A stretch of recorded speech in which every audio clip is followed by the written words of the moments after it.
Pria ini bisa mendapatkan handphone hanya dengan 2 jari, lalu berpura menelpon, kemudian meraba dompet seorang pria tua. Sudut pakaiannya terangkat dan ia membungkuk. Ia mencuri yang keempat kali, mengenakan kacamata hitam dan pergi dengan gaya. Pria ini sangat ahli dalam mencuri dengan kecepatan tangannya. Namun tak hanya mencuri, tapi ia mempunyai pengamatan yang luar biasa. Ia dapat dengan sekilas melihat kesempatan untuk mencuri. Setelah mengamati beberapa saat, pria itu akhirnya menemukan seorang wanita. Ia sedang berbicara di telepon dengan ekspresi gugup di wajahnya. Ia memegang tas besar dengan erat di tangannya dan postur tubuhnya sangat kaku. Pria itu yakin ada barang-barang bagus di dalam tas itu. Jadi ketika wanita itu menangis dengan kepala tertunduk, ia dengan cepat melangkah maju dan mengambil tas itu.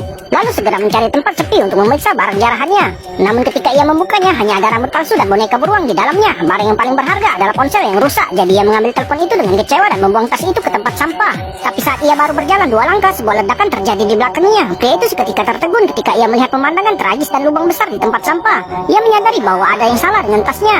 Ia begitu takut sehingga ia buru-buru meninggalkan tempat kejadian. Namun saat ia tiba di rumah, ia mendapati bahwa kejadian tersebut telah dilaporkan dalam berita dan sebuah video ancaman telah muncul secara daring yang menyatakan bahwa ini hanyalah peringatan kecil.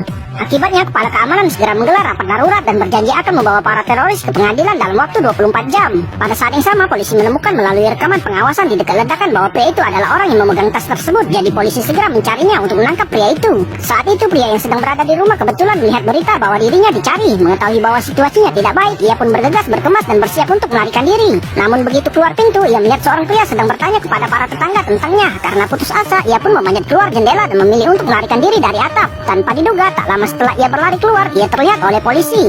Ia pun berlari ketakutan, tapi tak mungkin untuk menyingkirkan polisi yang sudah terlatih dengan baik itu. Setelah dikejar, ia pun membawa polisi ke sebuah pasar yang ramai, lalu mengenakan mantel dan mengenakan kacamata hitam untuk menyamarkan dirinya. Pada saat itu, si pria kebetulan melihat sebuah sepeda motor, maka ia sengaja melangkah maju dan bertabrakan dengan pemilik motor tersebut. Ia pun dengan mudah mengambil kunci motor itu, memakai helm dan bersiap untuk kabur. Namun hanya beberapa meter, ia justru ditarik jatuh oleh polisi tersebut. Ia kemudian dibawa ke kantor polisi. Polisi mengarahkan pistolnya dan bertanya mengapa ia menanam bom. Pria itu menceritakan semua yang terjadi malam itu dengan ekspresi bersalah di wajahnya. Namun polisi sama sekali tidak percaya pada kebetulan seperti itu. Namun pengalaman interogasinya selama bertahun-tahun menunjukkan bahwa pria itu tampaknya tidak berbohong. Jadi ia memberi kesempatan untuk membuktikan dirinya. Pria itu kemudian berdiri di depan polisi dan hanya beberapa detik ia menyuruh untuk memeriksa dompetnya. Polisi mengeluarkan dompet itu dan mendapati bahwa uangnya telah hilang. Kini polisi akhirnya percaya bahwa ia adalah pencuri. Tapi untuk menghilangkan kecurigaan adanya teroris, ia perlu menemukan pemilik tas itu.